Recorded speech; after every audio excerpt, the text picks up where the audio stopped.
एक जगह ताकत का मुजाहरा हो रहा था। एक पहलवान स्टेज पर आए और उन्होंने आके नींबू को इतनी ताकत से निचोड़ा कि उसका एक एक कतरा उन्होंने निकाल दिया। उसके बाद उन्होंने चैलेंज किया कि कोई ऐसा शख्स मौजूद है कि जो इसमें से भी कुछ कतरे निकाल सके। एक निहायत दुबले पतले साहब स्टेज पे आए और उन्होंने आके नींबू को निचोड़ा और 12-13 कतरे और निकाल दिए। पहलवान घबरा गए, कहने लगे कि जनाब ये तो मैंने खुश्क कर दिया था, आपने इसमें से कैसे कतरे निकाले, आप करते क्या हैं? वो दुबले पतले साहब कहने लगे, मियां मैं इनकम टैक्स अफसर हूं। बिल्कुल इसी तरह के जज्बात इस वक्त मेरे भी हैं और हमारा हौसला देखिए कि इस वक्त हमने जहमत दी है इनकम टैक्स के एक आला अफसर को, जिनसे हम बहुत सारे सवालात करना चाहते हैं। तशरीफ ला रहे हैं इनकम टैक्स कमिश्नर जनाब अजहर हसन सिद्दीकी।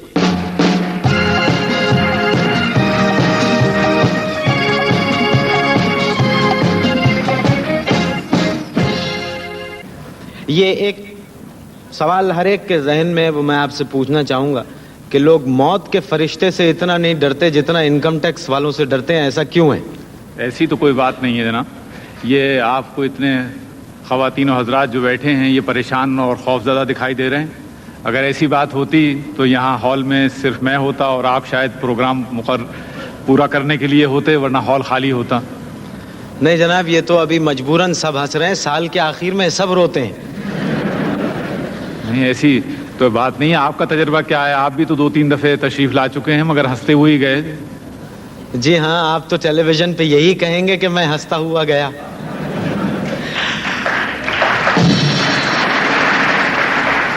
अच्छा, ये इरशाद फरमाइए कि बेगम में और इनकम टैक्स में क्या फ़र्क है? इनकम टैक्स जो है साल में सिर्फ एक दफ़े देना पड़ता है, उसकी हद भी मुकर्रर है, लेकिन बेगम के टैक्स की कोई हद मुकर्रर नहीं है और ना कोई वक्त मुकर्रर है। इनकम टैक्स वालों से तो रकम छुपाई जा सकती है लेकिन बीवी से रकम नहीं छुपाई जा सकती, ऐसा क्यों है? बैंक में तो इनकम टैक्स से पता लग जाता है, लेकिन घर का पूरा कब्जा जो है वो बीवी का होता है, तो बीवी से छुपा कर आप कहाँ रखेंगे? मतलब कुछ लोगों ने तो जगहें बना ली हैं, इधर उधर रख ही देते हैं छुपा के, जैसे कि मैं हूँ। वो ढूंढती रही हैं पिछले कई सालों से कि कहाँ रखते हो पैसे, ये तो बता दो। नहीं, हमारी खिदमत हासिल करती तो पता लग जाता।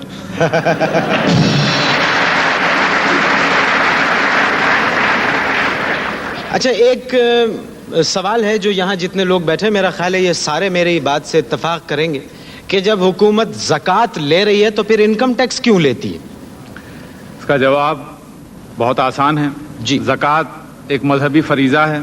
इनकम टैक्स आप एक शहरी की हैसियत से हुकूमत के कामों में उसको जो रुपए पैसे की ज़रूरत होती है उसको खर्च करने के लिए आप मुहैया करते हैं, अपना फ़र्ज़ अदा करते हैं। जब आपका इदारा टैक्स तो ले लेता है जी, जब टैक्स का रिफंड का वक्त आता है तो उसमें आप लोग बहुत देर लगाते हैं, ऐसा क्यों है? कि लेते तो बहुत तेजी से हैं, वापसी बड़ी मुश्किल से होती है। ऐसी बात नहीं है, वो पहले कुछ देर ज़रूर लगती थी, लेकिन ये है कि अब बराबर इसमें सहूलतें हम पहुंचाई जा रही हैं। मसलन मैं आपको बताऊं, पहले रिफंड वाउचर इशू होता था, उसकी फिर एडवाइस जाती थी बैंक को, उसके बाद कैश होता था, लेकिन इस साल से अब चेक इशू कर रहे हैं और रिफंड नई इशू होने वाली जो आप बात फरमा रहे हैं, तो मैं अर्ज़ करूँ आपको कि ये पिछला साल जो ख़त्म हुआ है हमने 1 अरब 55 करोड़ रुपए रिफंड लोगों को वापस किया है। यकीन आया आपको? नहीं, 1 अरब 55 करोड़ वापस किए इस डिपार्टमेंट ने, ये देखिए आप। अच्छा सिद्दीकी साहब, ये फरमाइए कि हमारे यहाँ के जो इनकम टैक्स डिपार्टमेंट हैं, इनको हम बाहर के मुल्कों के डिपार्टमेंट से इनका मवाजना किया जा सकता है? मैं समझता हूँ कि किसी भी तरक्की याफ्ता मुल्क से हमारे यहाँ की कारकर्दगी का आप बखूबी मुआवजा कर सकते हैं। इसकी एक मिसाल मैं आपके सामने पेश करूं कि हमारे यहाँ जो खर्च होता है टैक्स इकट्ठा करने पे 2% से भी कम होता है, जो दुनिया का सबसे कम खर्चा है, बल्कि गालिबन सबसे कम है। जबकि अमेरिका जैसे तरक्की याफ्ता मुल्क में भी $100 पे $18 खर्च होते हैं इकट्ठा करने में, हम 2% से भी कम से इकट्ठा करते हैं। अच्छा, यानी टैक्स की शरह जो है हमारे यहाँ पर बहुत कम है? हमारे यहाँ अब तो बहुत कम है और ख़ास तौर पे इस इलाके में तो बहुत कम है। 1 लाख पे कितना टैक्स लगता है? 83-84 में 44,000 था, 85-86 में 33,000 हुआ, अब इस साल सिर्फ 11,000 है। अच्छा, ये फरमाइए कि कंप्यूटर्स ने सारी दुनिया में तहलका मचाया हुआ है, लेकिन कंप्यूटर आपके डिपार्टमेंट में आके सुस्त हो गया, ऐसा क्यों है? ऐसी बात नहीं है कि जो आपका ख्याल है कि हमारी वजह से हो गया है, तो अगर हम चुस्ती दिखाएंगे तो फिर आपको ही शिकायत होगी। वैसे कंप्यूटर लगने से काफ़ी आसानियां वहाँ पहुँचाई जा रही हैं टैक्स दहंदगान को, और अभी इसका दायरा वसी कर रहे हैं। पूरी तरह अभी हमारा तमाम रिकॉर्ड जो हैं वो कंप्यूटराइज नहीं हुए हैं, लेकिन 2-4-5 साल में रफ्ता रफ्ता करके उससे काफ़ी उसको वसअत दे रहे हैं और उससे आसानियां वहाँ पहुँचाएं। सिद्दीकी साहब, ये आम कहावत है कि लोग टैक्सेस से बहुत डरते हैं, इनकम टैक्स से खौफजदा एक साहब की रोदात सुनना पसंद करेंगे आप? जी बिल्कुल।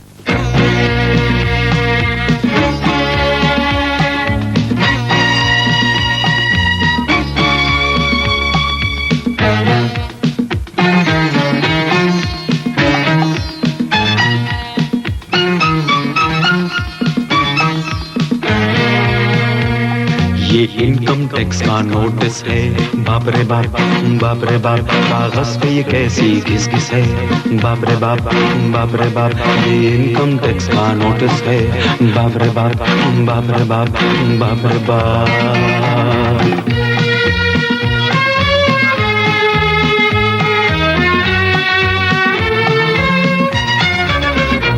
मेरे मौला खैर मेरे घर की, मेरे बिजनेस की, मेरे दफ्तर की, मेरे मौला खैर मेरे घर की, मेरे बिजनेस की, मेरे दफ्तर की, लाना तो जरा कहीं माचिस है, बाप रे बाप, बाप रे बाप, ये इनकम टैक्स का नोटिस है, बाप रे बाप, बाप रे बाप, बाप रे बाप।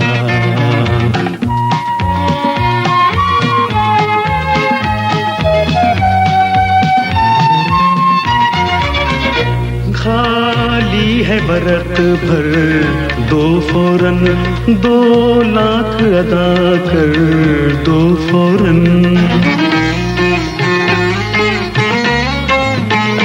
खाली है बरत भर दो फौरन, 2 लाख अदा कर दो फौरन।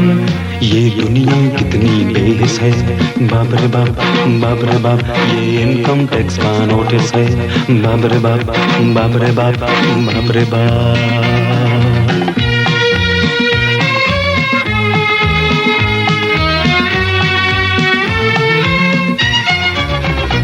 गोरा का जो है धन काला, मेरे सर पे गिरा है पर नाला,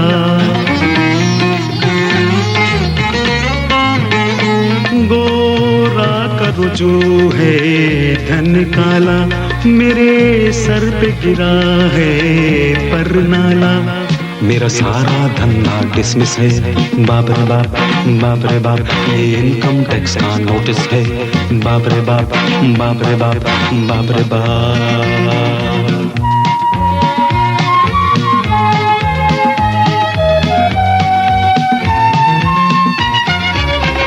रख छोड़े हैं छाते दो दो, हर एक के हैं खाते दो दो,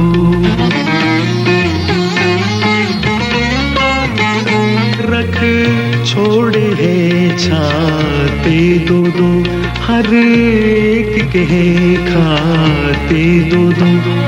एक शहला है एक नरगिस है, बाप रे बाप, बाप रे बाप, ये इनकम टैक्स का नोटिस है, बाप रे बाप, बाप रे बाप, बाप रे बाप, बाप। ताली बजाओ। वैसे मैं अर्ज नहीं कर रहा था कि आपसे नोटिस जाली है, मोहर नहीं थी उस पर। तो हमारे तो दिलों पे मोहर लगी है इनकम टैक्स की।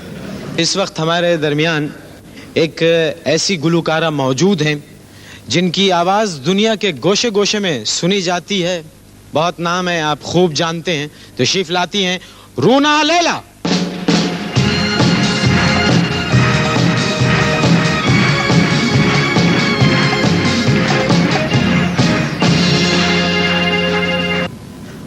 रूना, बहुत दिनों बाद आप यहाँ आई हैं, कैसा लगा आपको? बहुत अच्छा लग रहा है, क्योंकि पाकिस्तान से बड़ी अच्छी यादें वाबस्ता हैं। सारे बचपन के दोस्त और वेल विशर्स मेरे फ़न के परस्तार सभी यहाँ हैं और उन्हीं की याद मुझे बार बार यहाँ खींच लाती है। अच्छा ये बताइए आपके अभी भी आपको लोग यहाँ पर पहचान लेते हैं? हाँ, पहचान लेते हैं। ये बताइए पहला गाना आपने किस उम्र में गाया? 12 साल की उम्र में। 12 साल की उम्र में आपने पहला गाना गाया? जी। मतलब आप मेरे बचपन से गा रही हैं। कह सकते हैं। वैसे आपकी उम्र क्या है? मेरी उम्र 37 साल है। 81 में मुझसे मिले थे अमेरिका में, तो उस वक्त तो आपने बताया था कि आपकी उम्र 45 है। मैं अमेरिका में जाके मेरी उम्र कम हो जाती है। लेकिन इसकी कोई वजह तो होगी। सफर की थकान की वजह से। रूना, कितने अवार्ड्स आपने हासिल किए अब तक? 100-150 होंगे। तो इसका मतलब है आपने गाने कम गाए, अवार्ड ज्यादा लिए? नहीं, ऐसी तो कोई बात नहीं है, ऐसे गाने भी काफी गाए। आपका सही नाम क्या है? रूना लैला है या अरुणा लैला है? काफी दफा लोग जो है डिफरेंट तरीके से मेरा नाम लिखते हैं। वैसे सही नाम तो रूना है। ये बताइए कि उस वक्त के कराची और आज के कराची में आपको क्या फर्क महसूस होता है? ये आप तो इस तरह कह रहे हैं कि इस वक्त और उस वक्त, जैसे कि मैं कोई 100 साल पहले यहाँ रहती थी। इसमें नाराज होने की क्या? नहीं, एक तो आपने शुरू में ही ऐसा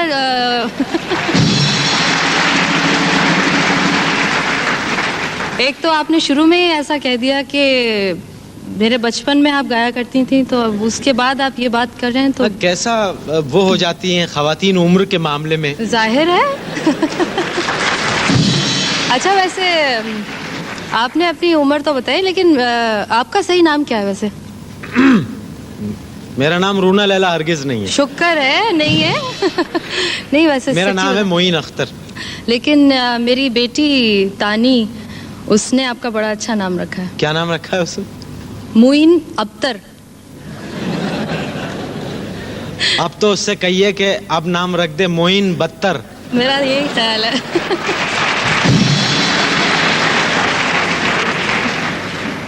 रूना, आपको फिल्मों में ऑफर्स हुई हैं काम करने की, तो आपने कभी सोचा कि आप अदाकारी की तरफ भी चली जाएं? फिर तो मेरा भी आपकी तरह ही हशर होता। क्यों? क्योंकि अब आपने गाना भी शुरू कर दिया। मेरे गाने पे बड़ा एतराज है सबको। ये क्या अब आप एक्टिंग ही करें ना, अब गाने का क्यों कर रहे हैं? नहीं, मैं ये समझता हूँ कि मुझ में ये सलाहियत है गाने की, तो मैं क्यों ना गाऊं?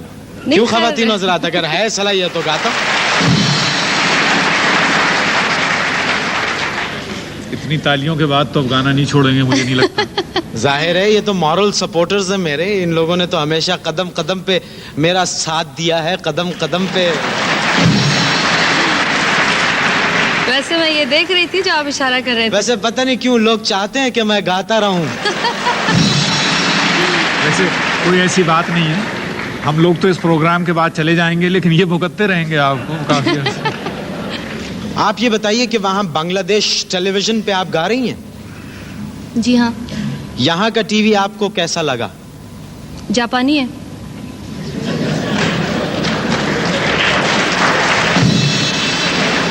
मैं टीवी सेट की बात नहीं कर रहा हूँ, टीवी प्रोग्राम्स की बात कर रहा हूँ। तो ऐसा कहे ना, आप कह रहे हैं अब टीवी कैसा लगा आपको, तुम अच्छा है या नहीं, तो मैं तो समझे आप शायद सेट की बात कर रहे हैं।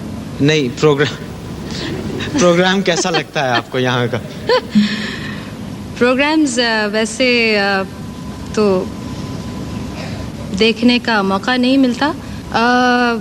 कुछ सीरियल्स जो हैं, ड्रामास बहुत अच्छे लगे, और कुछ तो हमने ढाका में भी वीडियो पर देख लिए थे।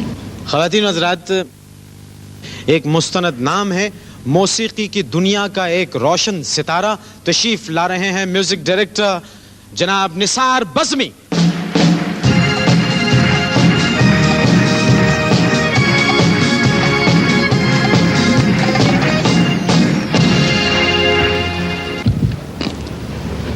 बज़मी साहब, आपकी और मेरी प्रॉब्लम एक ही है। क्या मतलब?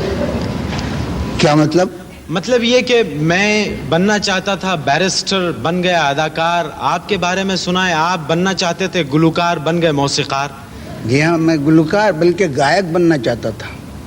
गुलकार और गायक में क्या फ़र्क है? गुलकार एक हल्का फुल्का गाने वाला होता है, गायक बहुत बड़ा गाने वाला होता है, गवैया होता है। तो आप तानसेन की तरह से आप? जी हाँ।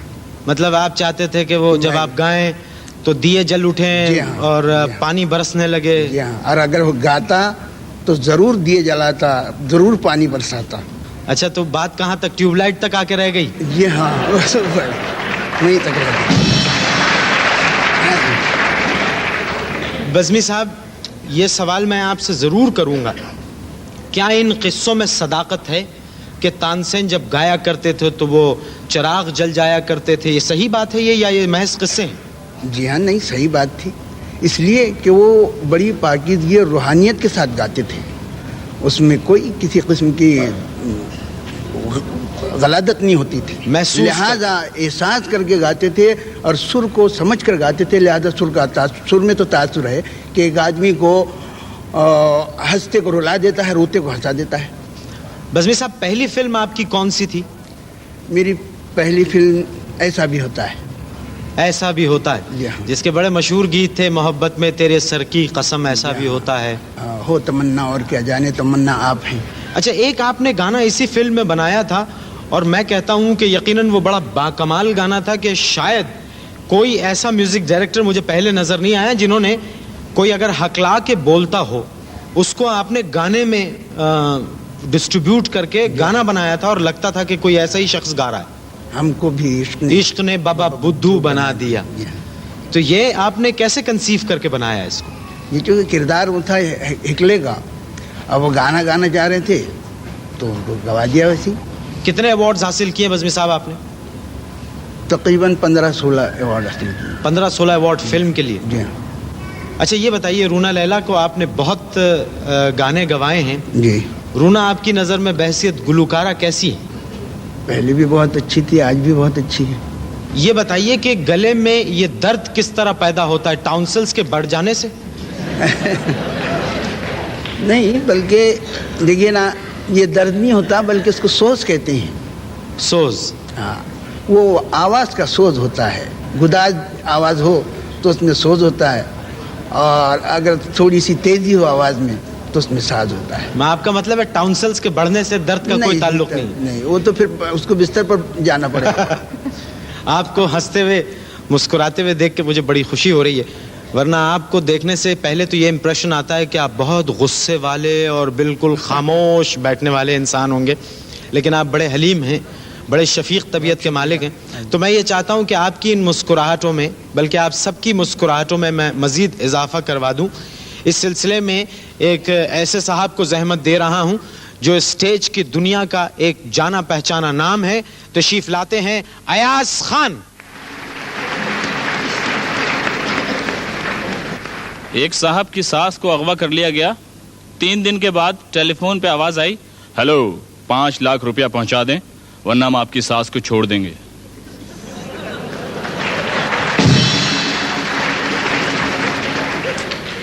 कहते हैं कि जिसने लाहौर नहीं देखा वो जमे नहीं। लाहौर का वाक़या, एक साहब जिनकी उम्र तकरीबन 80 साल थी, कहीं खड़े हुए थे। उन्हीं की उम्र के एक आदमी वहां से गुजरे तो उन्होंने उनको देखते ही कहा, ओ कितने जा रहे हैं भाई? कहने जी मैं नौकरी लभन जा रहे हैं। अच्छा नौकरी? तू बुढ़ा आदमी, तेनू कितने नौकरी मिलेगी? बस जी मैं नौकरी लभन जा रहे हैं। कादे वास्ते नौकरी? ओ मैनू 2 वक्त की रोटी मिल जाएगी। अच्छा 2 वक्त की रोटी वास्ते तू नौकरी लभन जा रहा है? तू इंज कर, तू मेरे यहाँ नौकरी कर ले, 2 वक्त की रोटी तेनू मेरे यहाँ मिल जाएगी। अच्छा कम की होएगा? दाते दरबार जाई, अपनी खावी मेरी ले आवी।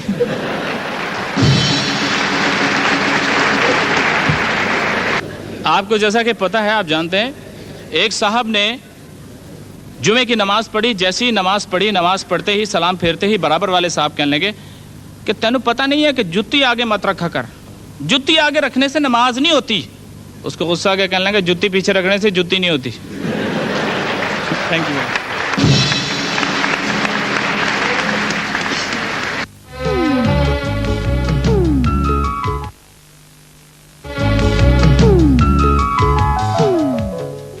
जिस तरह से मौसीकी रूह की ग़िज़ा होती है, मेरा ख्याल है हंसना हंसाना भी रूह के लिए बहुत अहम है। सेहत के लिए बहुत, सेहत के लिए भी। यानी हम जैसे लोग बड़ा कारनामा कर रहे हैं कि लोगों की सेहतें ठीक कर रहे हैं, यानी उनको खुश करके। अपनी खराब हुई जा रही है, लोगों को खुश करने हैं। जी हाँ, बिल्कुल, हमेशा चिराग तले अंधेरा ही रहता है। ख़वातीन व हज़रात, बात ग़िज़ा की हो रही है। इस वक्त हमारे दरमियान एक ऐसी खातून मौजूद हैं जिन्होंने कराची यूनिवर्सिटी से फूड एंड न्यूट्रिशन का कोर्स किया और थेरेपी और अरोमा थेरेपी का कोर्स इंग्लैंड से किया, कॉस्मेटिक्स का कोर्स फ्रांस से किया और आजकल पाकिस्तानियों को खूबसूरत बनाने और उनको दुबला करने के लिए यहाँ क्लिनिक चला रही हैं। तशरीफ़ लाती हैं मोहतरमा रूहाना इकबाल।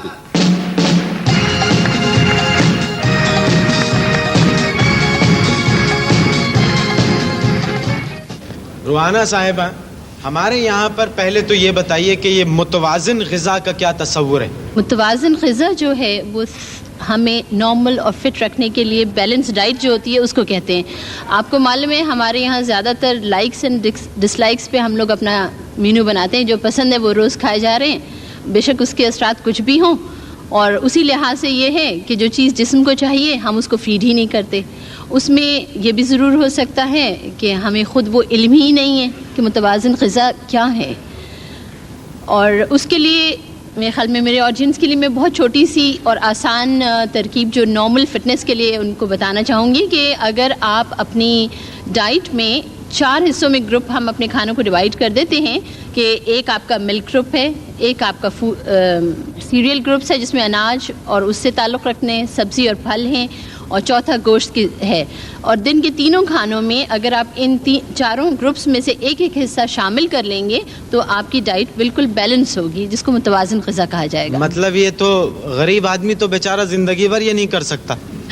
नहीं, अगर गरीब आदमी भी वो सिर्फ पसंद और नापसंद के चक्कर में रहे तो नहीं कर सकता, क्योंकि ये नहीं है कि आप जाके 20 रुपए किलो के सेब खरीदिए, उसके सब्स्टिट्यूशन भी हैं कि आप बेर भी ले सकते हैं, जो मौसम में दूसरे फल हैं वो भी ले सकते हैं, चीज़ें भी हैं। जी हाँ, वो अच्छा, ये आप ब्यूटी क्लिनिक और ये स्लिमिंग क्लिनिक एक साथ चला रही हैं गालिबन, तो ये क्यों लोगों को दुबले मर्द ही क्यों अच्छे लगते हैं, मोटे मर्द क्यों नहीं अच्छे लगते? मोटे आदमी भी अच्छे लगते?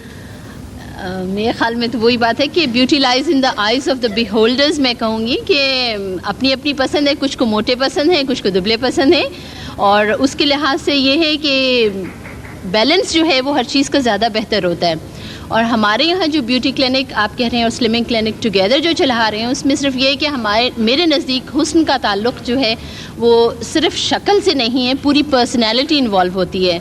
आप अगर सिर्फ दुबले हो जाएं और अपनी चेहरे की जल्द और उसकी हिफाजत ना करें, हशर हो जाएगा आपका। अगर आप बहुत दुबले हैं तो भी आपके लिए प्रॉब्लम है। मतलब आदमी हो तो मेरी तरह का हो, दरमियाना सा। कुछ ज़्यादा खुशफहमी है मोइन। ये बताइए, आपके क्लिनिक पे क्या मर्द हजरात भी आते हैं कि ज़रा मुझे खूबसूरत बना दीजिए, मैं ज़रा अच्छा लगूं? हमारे पास रिस्ट्रिक्शन है क्योंकि ये सिर्फ फीमेल्स के लिए है जी। अगर मेरे ख्याल में इजाज़त हो तो इसमें कमी नहीं होगी, क्योंकि जब भी कहीं भी किसी रिसाले में ख़तों के जवाब की बात आई है और अगर मैंने जवाब देने शुरू किए तो सबसे ज़्यादा आदमियों ही के ख़त आते हैं उसके बारे में पूछने के लिए। नहीं, ये गलत बात कर रही हैं आप। मेरे ख्याल में अच्छा क्यों? देखिए, सिर्फ खवातीन ने ताली बजाई है, मर्द सब खामोश बैठे, क्योंकि वो शर्मिंदा है ना भाई। और या मैं ये भी कह सकती हूँ कि मर्दों के पास से हुस्न ज़ौक़ ही ख़त्म हो चुका है कि वो भी अपने आप को लुक आफ्टर करें। मेरे ख्याल में उनको लुक आफ्टर करना चाहिए अगर नहीं कर रहे हैं। देखिए बेगम इकबाल, यहाँ मैं इत्तेफाक नहीं करूँगा। कभी आपने मर्दों की तैयारी देखी? ये शर्ट पहनी, ये कोट पहना, ये कंगी मारी और तैयार निकल गए। मोइन, अभी बता दो, यहाँ स्टेज पे आने से पहले आपको कितनी देर लगी है आने पे?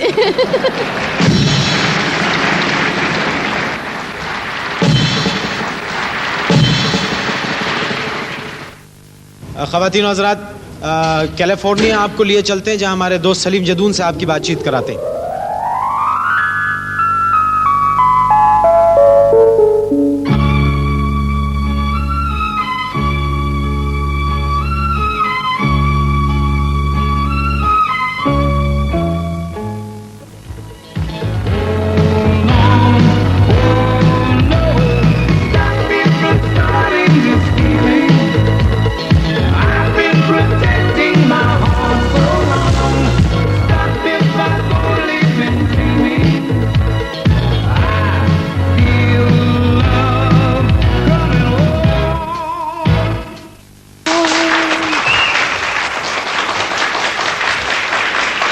Thank you very much.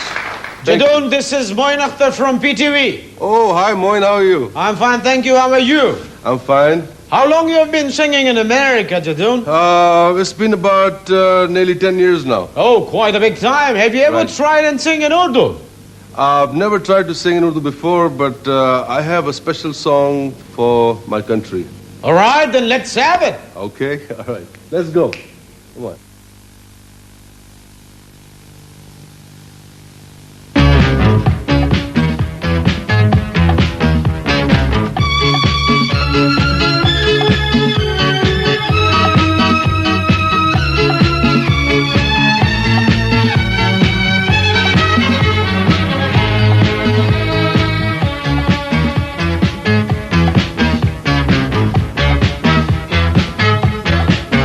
मेरी पहचान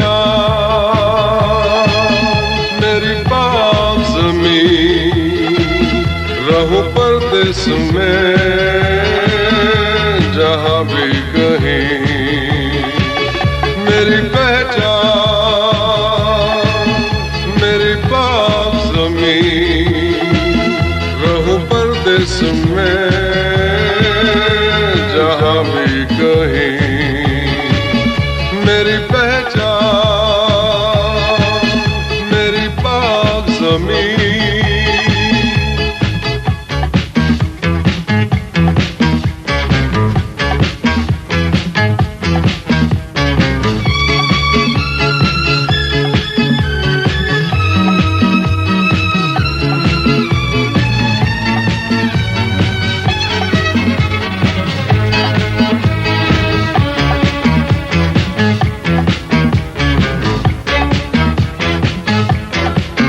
मेरे लोगों सुनो ये मेरी सदा मैं अगर आपसे दूर तो क्या आपसे दूर कोई कैसे जिए मेरा दिल तो वतन से दूर नहीं मेरी पहचान मेरी पाक ज़मीं रहूं परदेस में जहां भी कहीं मेरी पहचान मेरी पाक ज़मीं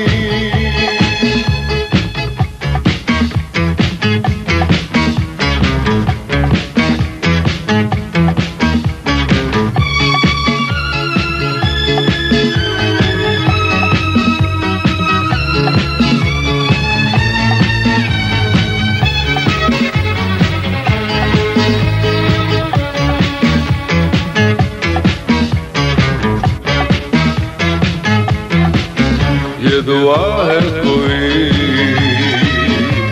दुखी ना रहे और किसी रुत पे दुखी ना रहे प्यार ही प्यार हो जहां के लिए नफरतों का ना हो ठिकाना कहीं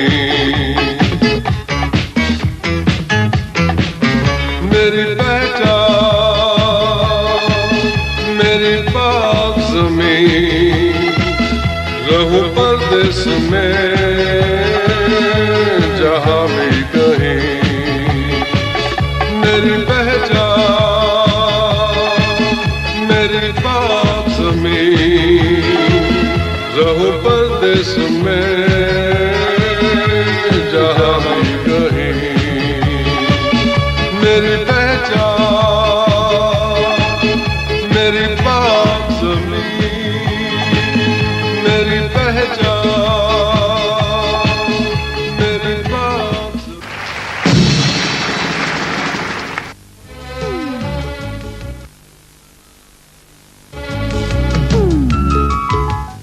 एक ऐसे खिलाड़ी हमारे दरमियान मौजूद हैं जो बैनुल अक़वामी शोहरत के हामिल हैं, हमारे कौमी हीरो हैं, तशरीफ लाते हैं हसन सरदार।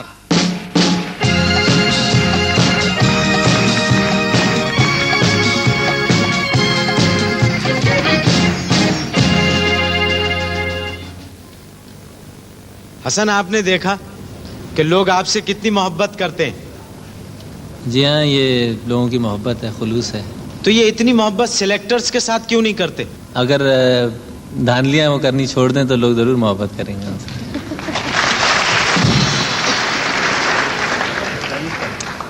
ये जो आप कह रहे हैं ये ऑन एयर जाएगा?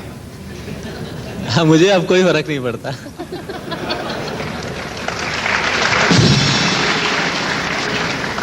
अच्छा, ये बताइए, थोड़ा सा आप तो एक्सपर्ट हैं अपने काम के, ये फरमाइए कि इस वक्त जो टीम है इसके बारे में आपका क्या ख्याल है, बिल्कुल खुल के। अभी जिस तरह परफॉर्मेंस दी है लखनऊ में, उस हिसाब से तो लगता है कि अच्छा खेले हैं। नहीं लगता होता नहीं, बिल्कुल खुल के कहें आप। ये असल में यंग टीम है, कुछ भरोसा नहीं है। अच्छी से अच्छी टीम को भी हरा दें और ख़राब से ख़राब टीम से भी हार जाएं, तो कोई एक वो, क्योंकि मैच्योर्ड नहीं है अभी, तो ये शायद वक्त के साथ साथ अच्छे हो जाएं आगे। और तो टीम मैच्योर्ड नहीं है अभी? जी हाँ, अभी यंग है काफ़ी। वो बात नहीं है जो इंटरनेशनल लेवल पे एक खिलाड़ी की होनी चाहिए, लेकिन ये कि टैलेंटेड हैं, अच्छे लड़के निकल सकते हैं इसमें से। अच्छा, ये बताइए, ये अंडर 19 होती है या अंडर 90 होती है?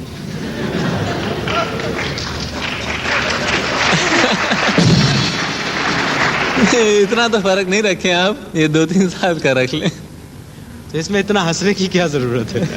आपने अंडर 90 बोला तो मुझे अपना याद आ गया कि कहीं मुझे तो नहीं कह रहे आप।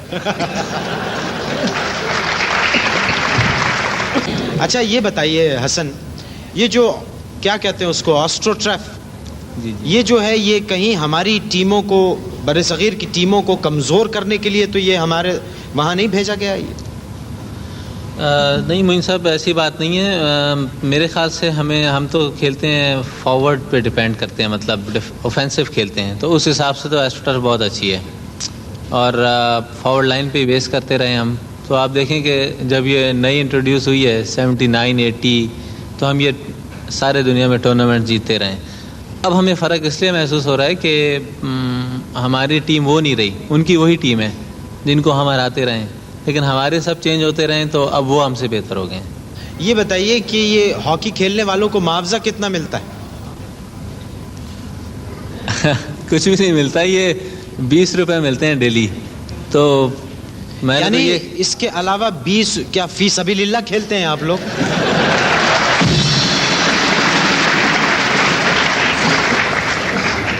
फी सबीलिल्लाह कह लें या नेशनल स्पिरिट कह लें। बड़ी हैरत की बात इन्होंने बताई है कि ये हॉकी खेलते हैं और इसका मुआवजा कुछ नहीं मिलता। मेरा ख्याल है बताना नहीं चाह रहे, बाद में पूछते हैं। नहीं, अच्छा, ये वजह तो नहीं है कहीं मैं वैसे मेरे ख्याल में सरदार के लिए नहीं, हसन डरे नहीं, अपने ही आदमी हैं, हम इनसे रिक्वेस्ट कर लेंगे। अब तक 88 आ गया, अब तक तो कुछ नहीं मिला। ये इस प्रोग्राम के तवस्सुत से ये बात उन लोगों तक पहुंच जाएगी आपकी जिन्होंने आपसे वादे किए हैं, शायद कुछ मिल ही जाए, वरना जो थोड़ा बहुत मुझसे हो सकेगा मैं कर दूंगा।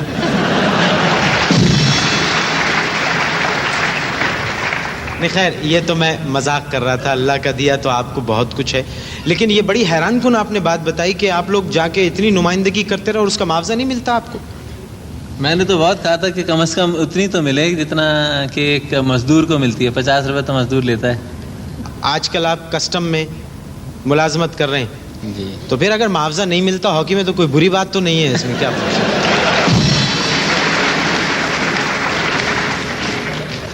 हसन, कभी खेल के दौरान आपको गुस्सा वगैरह आया? अक्सर आया है जी। किस पे? सब पे, अपने आप पे भी आया है और खिलाड़ियों पे भी आया, अंपायर पे भी आया। ये क्योंकि उस वक्त गर्म, थोड़ा खून थोड़ा गर्म होता है। अच्छा, मतलब ग्राउंड में खौलन होती है, दिमाग में भी और जिस्म में भी। और घर में? घर में तो ठंडा ठंडा बिल्कुल, क्योंकि वहाँ पर बीवी खेलती है हॉकी हमसे।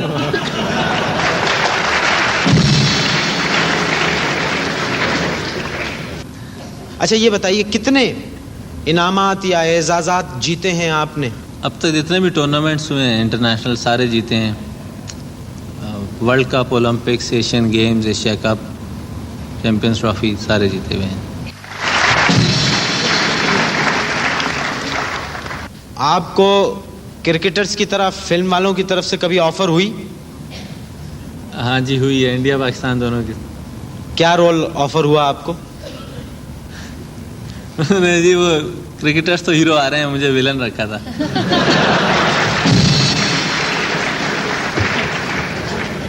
हाँ, लगते भी हैं आप, थोड़ी मूछें बढ़ा लें तो बिल्कुल वही हाथ में गंडासा लेके, ये शादी नहीं हो सकती। अच्छा हसन, ये बताइए, आपको मौसीकी से, गाने से दिलचस्पी है? गाना गाता तो नहीं हूँ मैं। नहीं, मैंने आपको कहा भी नहीं है गाने के लिए। मैं सिर्फ पूछ रहा हूँ, गाना सुनने से दिलचस्पी है आपको? जी हाँ बिल्कुल, मैंने कहा शायद आप फंसाने की कोशिश कर रहे हैं मुझे।